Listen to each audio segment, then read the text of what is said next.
Okay, so first we're going to meet it with like full intellectual honesty, as in like the person who's making the statement, they're saying it from a place of true like positive motivation and honesty. And there's like three primary reasons why a person might feel this way if they're being really honest with themselves.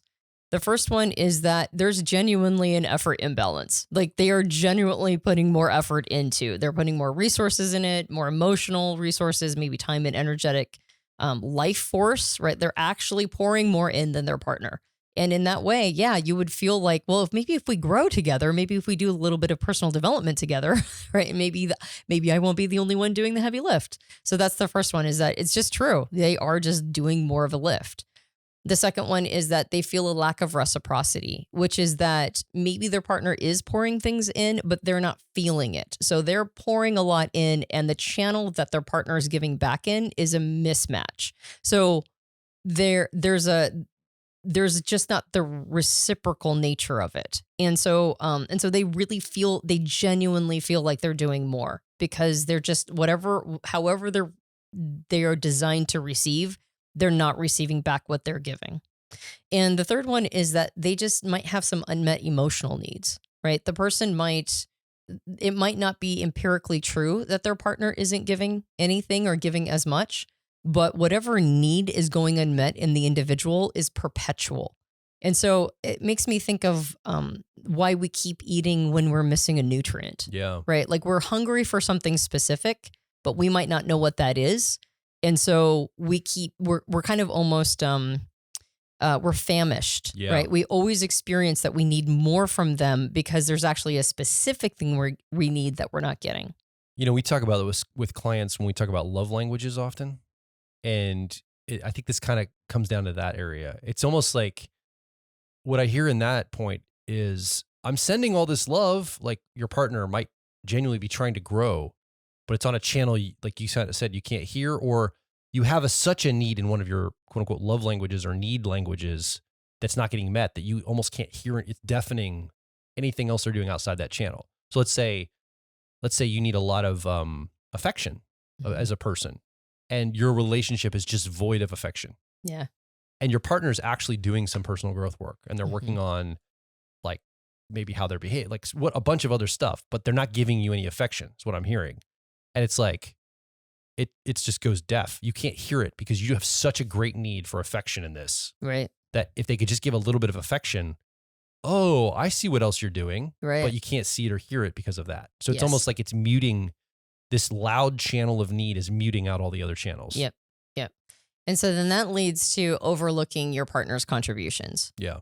And that might be one of the biggest culprits, is that they are giving, but they're giving in a way that is different than your style or is different than the channels that you're used to looking at or seeing.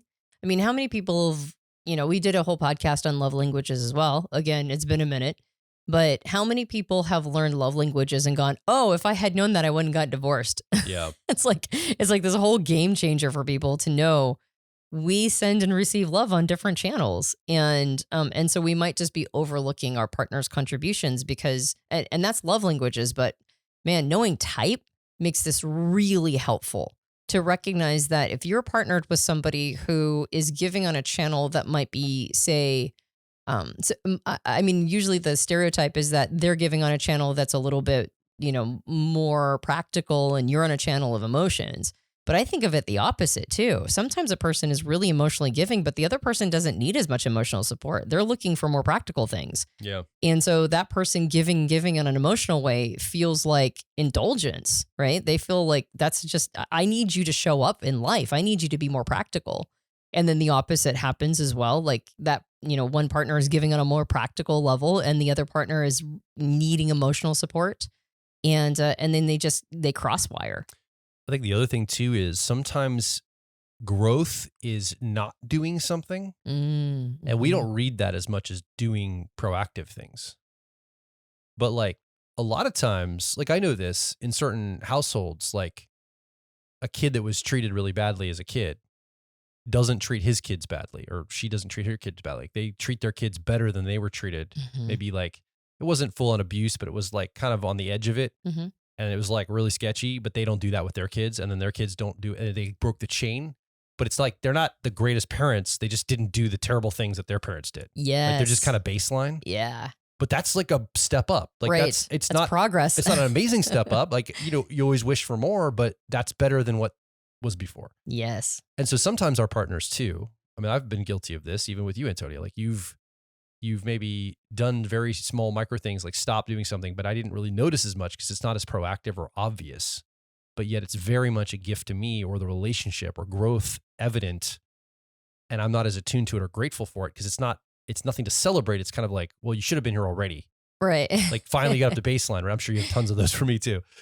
But I think that's something else with our partners is sometimes your partner gets up to kind of a healthy average level and you're like, why aren't they doing more? It's like, dude, you realize how hard it was to get from where they were to this kind of general health level? Mm-hmm. And they look like milquetoast and basic and normal and like flatlining there. But that flatlining is positivity. Mm-hmm. Like that's a good thing. Like that's better than where they came from. Yeah. So getting really tuned into some of those gratitudes of where they are.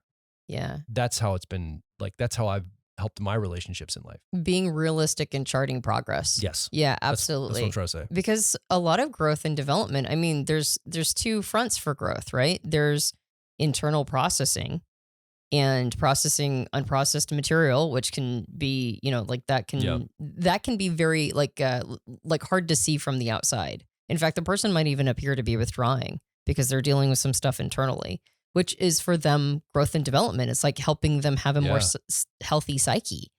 And then the other front is changing behaviors in the outside world. And sometimes we change behavior in the outside world to do inner processing. And sometimes we do inner processing to change behavior in the outside world. And it kind of depends on who you are. It depends on your type. And it depends on the thing that you're dealing with. Yeah. It's not totally predictable. And so sometimes our partners are dealing with those kinds of things and we just don't see it or know how to communicate it. And the worst is they don't know how to communicate it. Yeah. They're dealing with it, but they don't have the language for what's going on. And so it's really easy to overlook those. And I want to go back to the measurement you gave earlier in this episode, which is watching the same content enter a dynamic and your partner's behaving differently, like behaving better differently. Even at a small change, that's an improvement. That's encouragement. That's movement toward growth. Right. Right. Yeah. And so that's kind of what you're looking for is the measurement of a different behavior with the same material. Yeah. Or similar material. And to really, to understand all this stuff takes a keen eye and some really good communication. And not everybody is either pre-wired for good communication or has been taught how to be a good communicator. And that doesn't mean they're not doing work. Yeah. And so I think it's being willing to tune in. If your partner has a challenge with communication for whatever reason, you might have to observe it in other ways. You might have to tune in. And then the important thing is when you have seen progress, right? And to have realistic expectations around it, of course. They're not, you're not going to be like, okay, here's the thing that bothers me, get on it. And the person's like, okay. And then now they're immediately changing. Sometimes it takes years and years for the person to rewire something that might have been there ages ago. Yeah. And it's slow. And you have, and the challenge with that is oftentimes we don't mention things, or at least I've been really guilty of this. I don't mention things until they're already like redlining.